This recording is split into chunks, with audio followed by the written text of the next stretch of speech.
प्रणाम गुरुदेव। गुरुदेव, ये जीवन आप ही का है, आप मुझसे जो चाहे मांग लीजिए। मेरा ये जीवन भी। ये जीवन मांगना होता तो मैं तुम्हें देता ही क्यों? ये जीवन मैंने तुम्हें इसलिए दिया है कि मैं तुमसे कुछ और मांग सकूं। आदेश दीजिए गुरुदेव, आप मुझसे क्या चाहते हैं?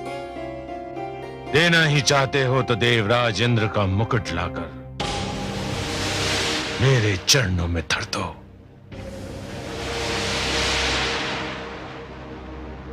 जो आज्ञा गुरुदेव। रुक जाओ।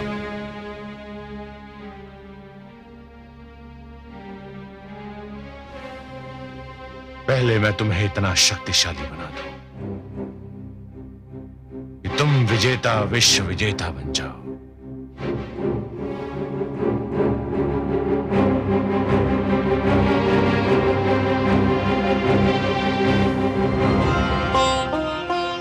देखा आपने महादेवी, देखा विवेक और संयम से कार्य ना लेने का परिणाम। न जाने देवराज को क्या हो गया है। अच्छी भली शांति छाई हुई थी तो उन्होंने पौत्र विरोचन की हत्या कर दी, वो भी धोखे से। अब बलि उनका शत्रु हो गया है। पुत्र प्रहलाद ने जो शांति का वातावरण बनाया था उसे देवराज ने समाप्त कर दिया। पुत्र प्रहलाद ने जो देवताओं से संधि की थी वो भी टूट गई। हे कमल नयन, अब मुझे चिंता हो रही है। चिंता का विषय यह नहीं है महादेवी कि जो हुआ वो बुरा हुआ। चिंता का विषय तो यह है कि आगे जो होगा वो भी भला नहीं होगा। हे कमल नयन, क्या होने वाला है? महादेवी, दो पक्षों में संधि का टूटना एक श्रृंखला के टूटने के समान होता है। एक कड़ी टूट जाती है तो कड़ी पर कड़ी टूटने लगती है। महादेवी, मोती जिस डोर में पिरोए हुए होते हैं, यदि वो डोर ही टूट जाए तो सारे के सारे मोती भूमि पर बिखर जाते हैं। और इन बिखरे हुए मोतियों को दोबारा समेटना और फिर से उसी डोर में पिरोना, यह सरल कार्य नहीं होता महादेवी। जानती हूँ कमल नयन, बसी बसाई नगरी को उजाड़ना सरल कार्य होता है, उसी नगरी को फिर से बसाना बहुत कठिन होता है। वर्ष और पीढ़ियां बीत जाती हैं उसे बसाने में। सत्य कहा महादेवी। समझौते का तोड़ना सदैव शत्रुता को जन्म देता है, और शत्रुता एक ऐसा विषैला पौधा है जिस पर केवल द्वेष के पुष्प और संदेह के कांटे ही उगते हैं, और ये द्वेष और संदेह कई पीढ़ियों तक अपना रंग दिखाते रहते हैं। हे महादेवी, हिरण्यकशिपु ने जो शत्रुता का विषैला वृक्ष बोया था, उसे मेरे भक्त प्रहलाद ने जड़ से उखाड़कर फेंक दिया था। पर अब मुझे यह भय है महादेवी कि प्रहलाद की तीसरी पीढ़ी में यह विषैला पौधा कहीं फिर से अपना सिर न उठा ले। परंतु हे कमल नयन, इसमें मेरे प्रपौत्र बलि का कोई दोष नहीं। यदि कुछ हुआ तो उसका उत्तरदायी मैं देवराज को ही मानूंगी। मुझे भी बलि से सहानुभूति है महादेवी, निस्संदेह उस पर अत्याचार हुआ है। पर महादेवी, यही तो परीक्षा के क्षण होते हैं। इन्हीं क्षणों में यह सिद्ध होता है कि कौन अपना विवेक और संयम खो देता है और कौन खो नहीं देता। देवराज इंद्र ने अपना विवेक खोया, अपना संयम खोया, तो उनके हाथों से एक घोर अपराध हो गया। अब देखना यह है कि बलि अपने विवेक और संयम पर नियंत्रण कर सकता है या नहीं। पांव तले रौंदी जाए तो चींटी भी काट लेती है।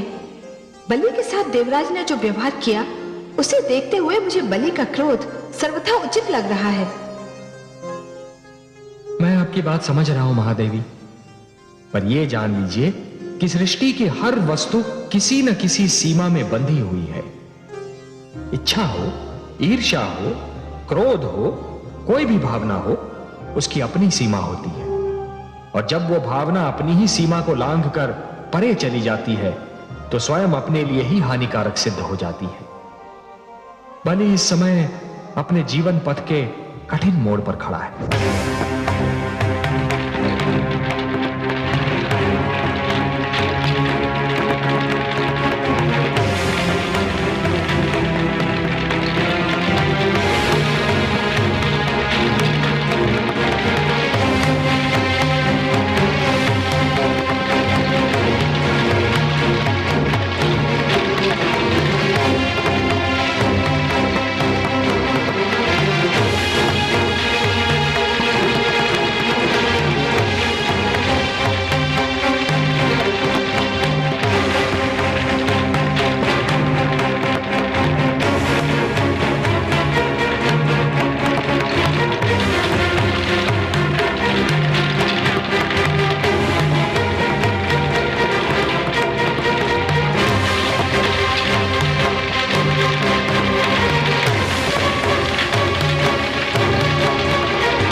गुरुदेव,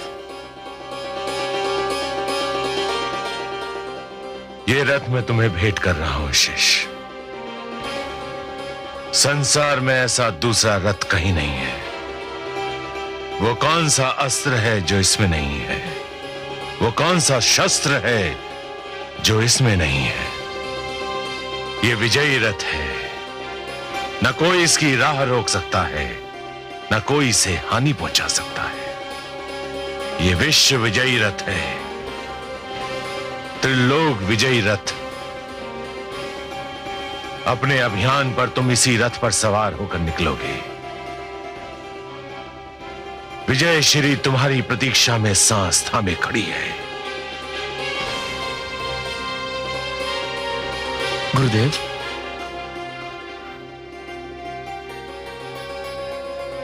विश्व विजयी भव शिष्य, विश्व विजयी भव।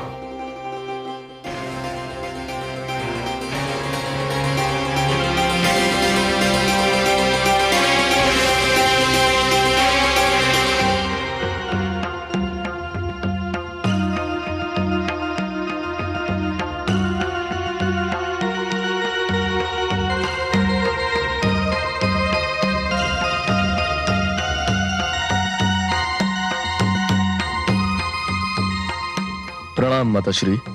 आयुष्यमान भव पुत्र। ओम सर्वमंगल मांगल्ये शिवे सर्वार्थ साधिके शरण्ये त्र्यंबके गौरी नारायणे नमस्ते। आयुष्मान भव। तुम्हारे सिर पर राजमुकुट रखने का शुभ कार्य तुम्हारे पिता सम्राट विरोचन को करना था, परंतु मुझे खेद है ऐसा नहीं हो सका। किंतु गुरु भी पिता के समान होता है। मैं दैत्यों का कुल गुरु हूं। मैंने दैत्यों की कई पीढ़ियों को शिक्षा दीक्षा दी है। इस दृष्टि से मैं दैत्यों का पितामह हूं और आज इस राजमुकुट को पहनाने का शुभ कार्य मैं स्वयं करूंगा। ओम रत्नै कल्पितमासनं विमजले स्नानं च दिव्याम्बरं नानारत्न विभूषितां मृगवदा मोदाङ्कितं चन्दनं जाति चम्पक बिल्वपत्र चतितं पुष्पं च धूपं तथा दीपं देवदयानि देवसुपते अल्कल्पितं गृणां सौवर्णे मणिकण्डित रत्नचित्ते पात्रे दुतं पायसं स्वम्।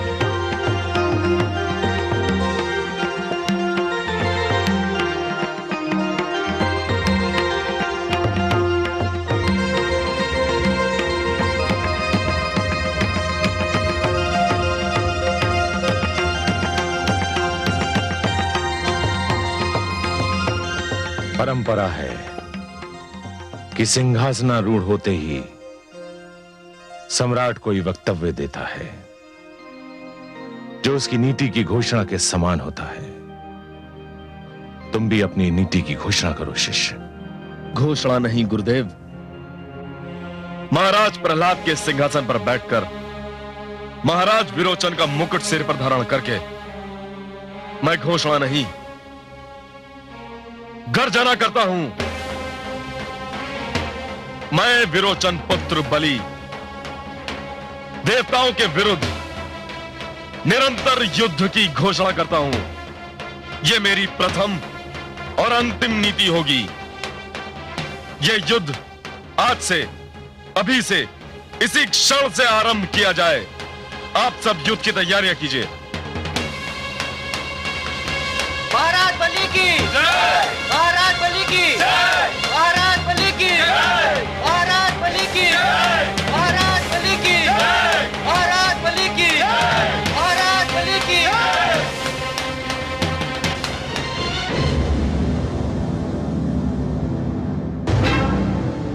आक्रमण!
देवराज, देवराज।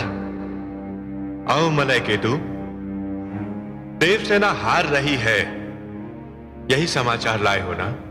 जी हाँ देवराज। और बलि हमारी ओर बढ़ रहा है। वह हमारी सभा में आ रहा है। क्यों? जी हाँ देवराज, ये घटना किसी भी क्षण घट सकती है। बलि यहाँ आना ही चाहता है। आने दो उसे। एक बार पहले भी तो आया था यहां। क्या हुआ था? मारा गया था ना? किंतु देवराज। कुछ नहीं, फिर मारा जाएगा। और इस बार मैं उसे मारते ही जलाकर राख भी कर दूंगा। दैत्य गुरु शुक्राचार्य को उसे पुनर्जीवन प्रदान करने का अवसर ही नहीं दूंगा मैं। क्षमा करे देवराज, किंतु आप त्रिलोकीनाथ भगवान श्री विष्णु के क्रोध को भूले जा रहे हैं। कितने रुष्ट थे वो जब हमने पहली बार बलि का वध किया था। तब बात और थी। तब वो एक ऐसे पुत्र के रूप में आया था जिसके पिता का वध हुआ था। परंतु आज तो वह आक्रमणकारी है, और आक्रमणकारी किसी भी प्रकार की दया का अधिकारी नहीं होता। उसे आने तो दो।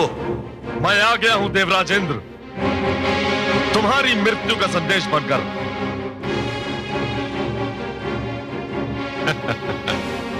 मृत्यु का संदेश? तुम कुछ भूल रहे हो दुस्साहसी बालक। मैं कुछ नहीं भूला हूं इंद्र। मैं जानता हूं कि तुम देवगण अमृत पान कर चुके हो, अमर हो चुके हो, मर नहीं सकते हो। यही कहना चाहते हो ना तुम? जानते हो तो ऐसी मूर्खता की बातें क्यों कर रहे हो? जो अमर हैं, जो मर नहीं सकते, उनकी मृत्यु का संदेश कौन बन सकता है? जानता हूं देवराजेंद्र, भली भांति जानता हूं कि ना तुम मर सकते हो और ना ही कोई तुम्हें मार सकता है।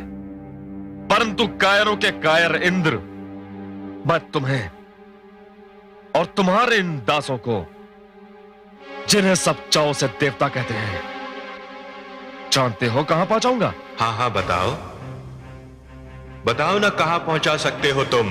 वहां देवराजेंद्र जहां तुम्हें तुम्हारा जीवन नरक के समान लगेगा। उस स्थिति में जहां तुम मरना चाहोगे, किंतु तुम्हें मृत्यु नहीं आएगी, क्योंकि तुम अमर हो ना। देवराजेंद्र, तुम ये सोच सोच कर पछताओगे कि तुमने अमृतपान क्यों किया। रुक जाओ बलि, सावधान। सावधान इंद्र।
सेनापति, यह मुकुट संभाल कर रख लीजिए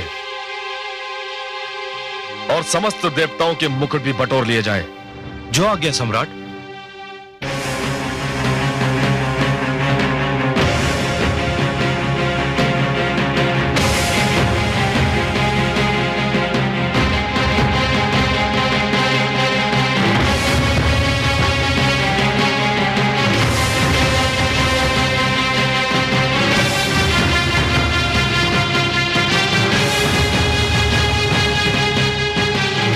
इन बंदियों के लिए क्या आदेश है? इन्हें कारागार में डाल दिया जाए? नहीं,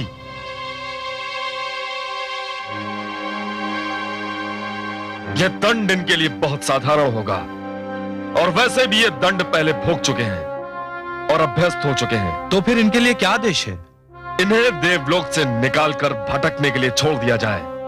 अब ये देवलोक में नहीं रहेंगे और पाताल लोक में यूं भी इनके लिए कोई स्थान नहीं है। परंतु सम्राट, मानव लोक में तो वहां भी एक घोषणा कर दो कि देवराज इंद्र के समस्त साथी हमारे शत्रु हैं और जो भी हमारे शत्रुओं को आश्रय देगा वो बिना कुछ कहे हमसे अपनी शत्रुता की घोषणा करेगा।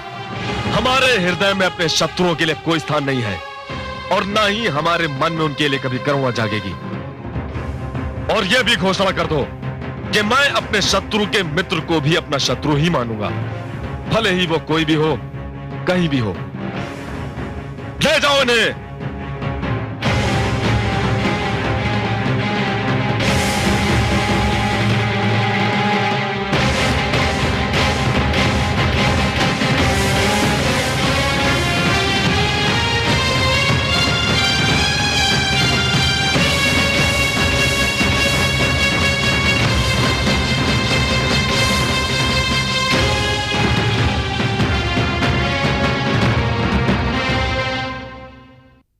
गुरुदेव, गुरुदेव, गुरुदेव, गुरुदेव,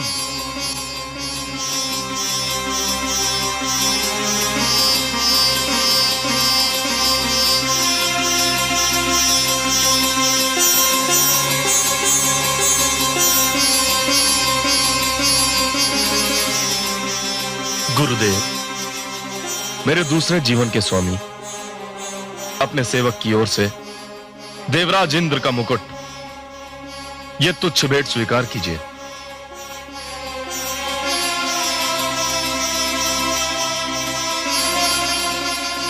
धन्य हो शिष्य, तुम धन्य हो। गुरुदेव, आपने केवल मुझसे देवराज इंद्र के मुकुट की मांग की थी, परंतु मैं आपके चरणों में समस्त देवताओं के मुकुट अर्पित करता हूं।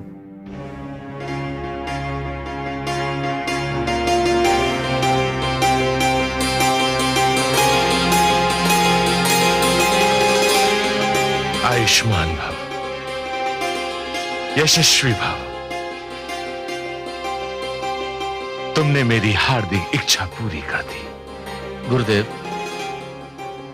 यदि आपकी कोई और इच्छा हो तो कृपा करके व्यक्त कीजिए।